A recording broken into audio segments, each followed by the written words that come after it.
And hello, everybody. For those who weren't here when I introduced myself, my name is Nick Kroll. I'm a Senior Analyst Manager working for the Making Data Count team in NHS England. So I'm going to do a very quick whistle-stop tour of Making Data Count and what we're all about, and then leave you with some resources and tools on where to go next. And then Joe's going to talk about wider stuff, but also a practical application of Making Data Count within her work. So without further ado, and I should say, if you have done any Making Data Count training, that's not a problem. Hopefully this will be a bit of a recap, and for those who haven't, then it will hopefully be new things. So what do I do? Well, we do lots of training and teaching on how to effectively make better use of NHS data. There's an abundance of data, but often we don't visualize it in the most effective ways. So some of these visualizations may be familiar. These are RAG tables or red, amber, green. We may have some spark lines, which may be deemed helpful, but ultimately we'll explore why they may not be helpful. This is my favorite example. This is performance data aligned CQC responsive, and look at that, there's not even any numbers. How am I meant to understand where I should be focusing and what the key risks and challenges are with my performance? So let's have a look at this example. What is this really telling me? Yes, we've got some numbers, we've got a bit of color that may help a little bit, but how am I going to be assured of things that may be changing significantly? Are things improving or are things getting worse? And where on earth should I focus? If you imagine how many measures we have, where do I really need to be concerned and where do I need to draw my attention to things that are moving in the right direction? Was there a comment? Sorry, how up to date is the data? Okay, yes. Come back to that if that's okay. If you want to ask that at the end, that'd be great. And really, a summary page, an executive summary of a report should really help me focus on where to look. And really, this isn't doing that. Now, focus, of course, is really important. When we've got lots of data, we need to be focused in our conversations. We often see these trend arrows, and we may see commentary like an increase from 93.27% to 95.73%. Now, is that important or is that distracting narrative? Really, is that a significant change? Probably not. And actually, sometimes we see it where it's been a 0.1% increase and we're celebrating around that. But actually, that is not a significant change. And I think we can all appreciate that. Now, what does that remind me of? Well, if you're lucky enough to be familiar with Bruce and his show, Play Your Cards Right, he had it higher or lower. And that's essentially what we're doing with our data when we have those trend arrows, when we're reacting to each and every data point. And apparently, Alan Carr, I hope that's the right Alan, has a new show stealing the limelight from Bruce. But anyway, so this is going to be a little bit of an interaction. So I've got a quick task for you. I want you to have put in the chat your initial reactions when you see some of these visualizations.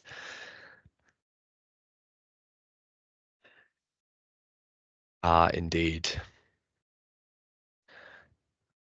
Chaos, COVID was bad. Yes, something did happen in April 2020. I wonder what that was. 90s rave, absolutely. Well, we have NHS England to thank for this visualization. This was on their website, so there you go. Oh, my website. And I think the most amazing thing about that is the little transition we've got there. What about this one? So, what are your thoughts on this? Would you be confident in interpreting this or concerned about anything? Boring, yes. Now, we always say accountants probably are quite happy to look at data like this, and maybe they'll do a big red circle around an individual number or something that they need to be concerned about. But yes, it's going to take time to understand, absolutely. Now, what about this? So we've got specialty RTT performance over time by specialty. We've got some color. Does that help? Does that hinder? Look at that trend arrow. Bit better. Okay, Jackie thinks it's a bit better. Better, ... Okay. Right, so we'll come back to this one. A lot of red indeed. So a bit of a scenario. So we're in a board meeting. I've circulated the board papers. Unfortunately, they're 450 pages long. Can you believe it? And you come to this page. What would you do? Would you be concerned about anything, or would you simply turn the page, everything's green, all is good here across these 4 measures.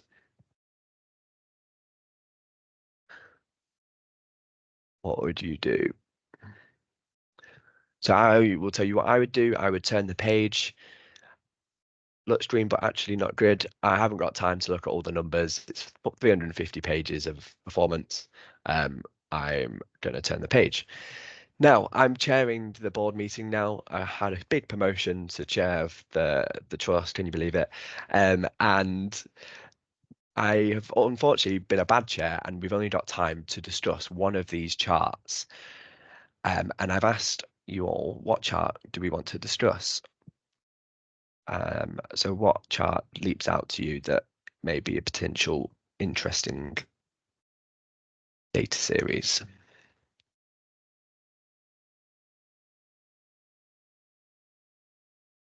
Okay, first to second appointment. So that's interesting, Caroline. Kevin done less than 6 weeks referral. Yeah, Kevin, I agree with you.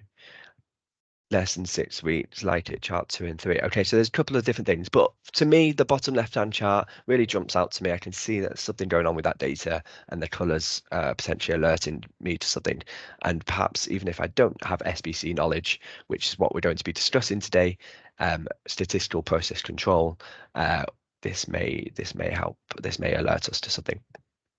So did that green provide true assurance? Well, if you have seen this presentation before, you'll have noticed that that was exactly the same data. That green table that I shared at the start and the 4 charts are exactly the same data. And actually, is that green providing true assurance? Well, no, it's masking a deteriorating trend in our data.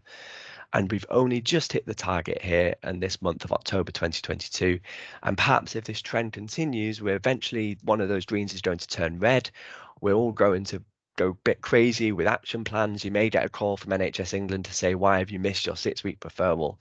But actually, perhaps if we looked at this data over time, we could have been alerted to this deteriorating trend earlier.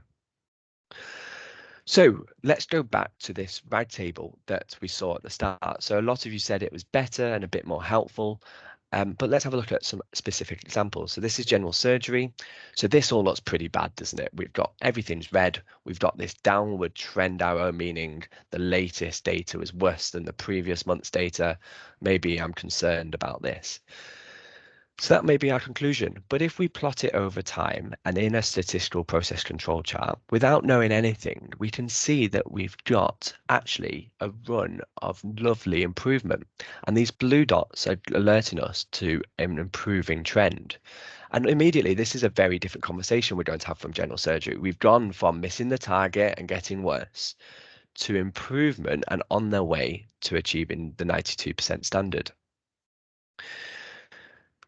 Now, our next performance management meeting is with rheumatology, and I'm presented with this data, and it looks very similar to me. We've got downward trend arrow, we've got all red. So is the conversation going to be the same? Well, no, we've got a very contrasting data series here compared to general surgery. And by viewing the data like this, now we can start to see that performance is getting worse, and our actions and our conversation is going to be very different with rheumatology to general surgery. Whereas the RAG table looked exactly the same, downward trend arrow, everything red. So I'm going to run through this very quickly. I'm mindful of time. So variation matters. We have to appreciate that data varies naturally. I get the tube to work. It takes me between 40 and 45 minutes to get to work, and I expect myself to arrive at different times. And our NHS data is no different, but sometimes we behave as it is. Now we have unusual variation, and in SBC language, we call this special cause variation, and that's important to remember. So if I drive to work and have an accident, that's going to have a significant delay to my arrival to work. That's a one-off event. I hope I'm not crashing more than I don't know, once every 5 years. But anyway, and we may also get special cause variation of a sustained nature. So if I'm traveling to work and there's some road works, that's going to have a significant impact on my travel to work journey over a period of time. So there are 2 types of special cause variation. So why am I here today? Well, it's not just us that are shouting about this. The CQC published this guide that expect boards to look at time series analysis and make decisions based on an understanding of variation. Instead of presenting data in RAGs, bar charts, and pie charts, to use terminology of common cause and special cause variation. So the common cause variation is that normal variation that we see in all walks of life and our NHS data, and special cause variation is that unusual variation. A recent advocate for statistical process control, which we're going to get onto, is the Kirkup report, the independent report into the maternity services at East Kent. One of Bill Kirkup's recommendations was to ensure that data is presented in statistical process control so we can understand significance within our data. Now, what is spuddling? Spuddling is our favorite, but also our least favorite word in the Making Data Count team. I'm not even sure if that's possible. But what does it mean? It means to make a lot of fuss about trivial things as if they were important. And that really resonates with us because the amount of times we've observed discussions about data saying, well, we've gone up 0.4%, we need to celebrate, or we've gone down 0.4%, we need to create an action plan. That is making a fuss about trivial things. And the problem with that is that once we spuddle, we tamper. We tamper with processes, we create work for ourselves, and of course, we will need to make most efficient use of our limited resource. So how do we know if the patterns we see in the data are important and as a result of unusual special cause variation? Well, we can use a tool called SPC. And you may have seen these before, so I'm going to fly through this. An SPC is a time series chart. We plotted the data through the middle and we have 3 reference lines. We have our mean going through the middle and we have our upper and lower control limits or process limits. These are based on the data. We don't draw these on. And importantly, 99% of our data is going to fall between those limits. We need 15 data points for robust analysis, but that's not really a problem. We've got tons of data going back to the 2000s.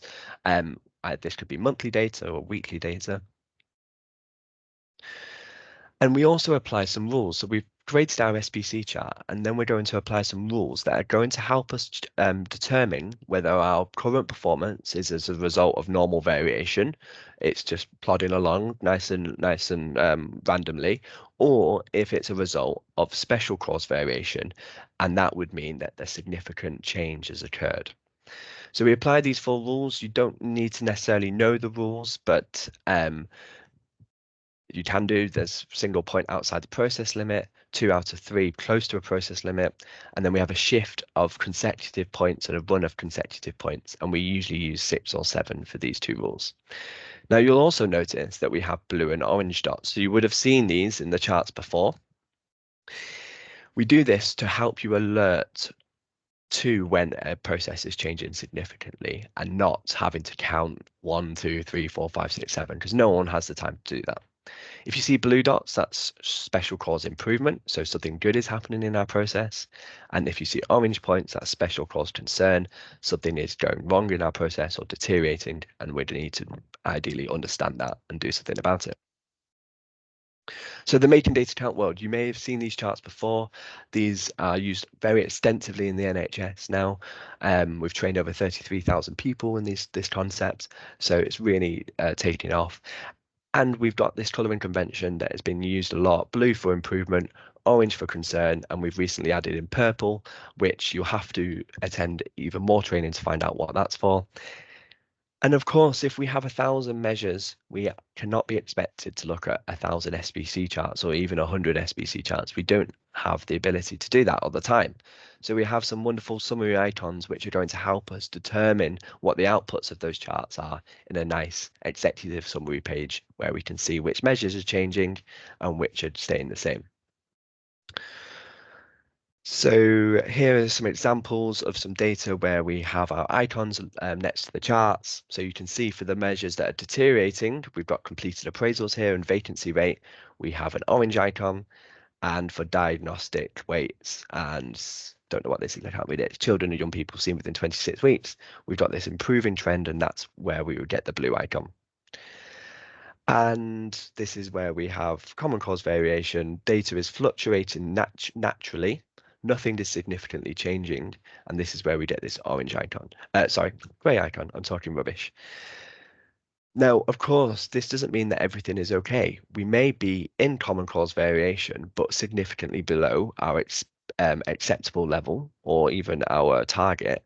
And that's a bit of a nuance that we need to understand, not just to ignore everything that's in common cause variation, because performance may not be acceptable.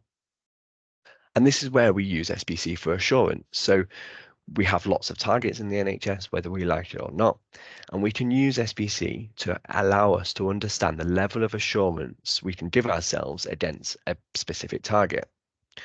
So you can see that this is a SBC chart that's not changing. We have a target that we need to be greater than 40. So we can be pretty certain that we're not going to be achieving this target. And we can be certain because we know, based on the statistics, that 99% of data is going to fall between these two control limits. So it's less than 1% chance that a point is going to lie outside of these control limits in a stable process. So if we see this, we can't just sit around and do nothing. If we want to achieve the target, we're going to have to do some redesign work. On the contrary, this is a similar example, but just the other way around. We're going to be able to consistently achieve this target. This is a capable process. We may want to celebrate success. We don't do that enough.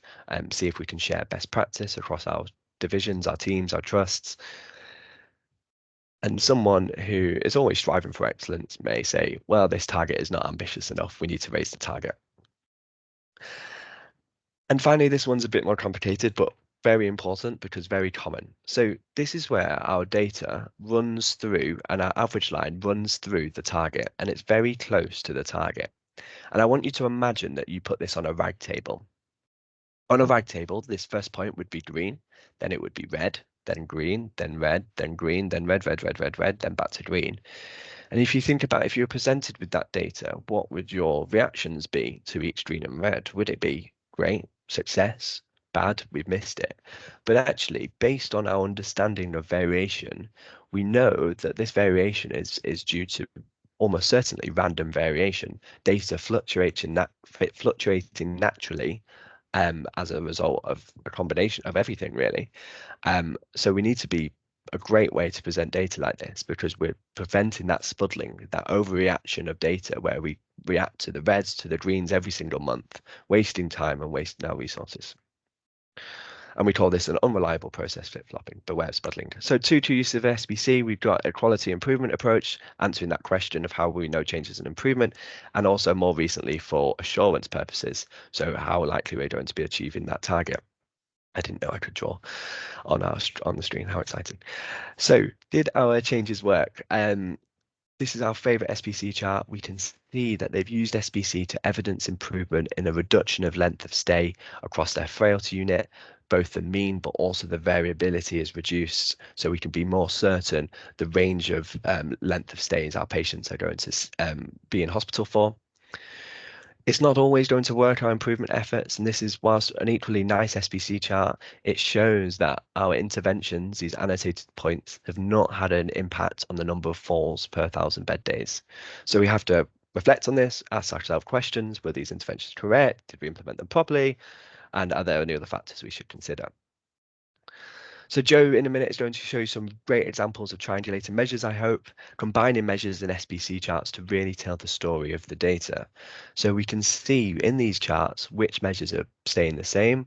We can see these measures, the top left-hand chart and the bottom right-hand chart, are showing special cause concern because we've got these orange dots. And also this top right-hand one as well, I missed that. And A&E, and someone might say, well, it's because our A&E attends have increased. That's why our performance has got worse. But actually, we can see that A&E attends are showing common cause variation, not showing any significant change over time. And breathe. So if we spend more time using data like this, we can be less like these chickens and focus on things that matter, spend time on conversations that are going to result in direct improvement. Very quick tour of making data count. We've got PDFs for you to learn more if you're interested. We also have lots of training. I mentioned that at the start, but if you are interested or if your teams are interested, we have bespoke sessions, which can be accessed via recordings or accessed live once a quarter. And they are CPD accredited, which is great. So they contribute to that professional development. And we have a futures page where you can find out all of our resources and tools for you to create your own SPC charts in Excel, learn more about some of the concepts I've talked about today. I will send you, yes, thank you, Nitin. I will send around the links in Tanya. I wonder if we can do that in the post session, or I can put it in the chat as well. Thank you very much for listening. I hope that wasn't too quick, but wanted to try and get through as much as possible in the time available. Thank you.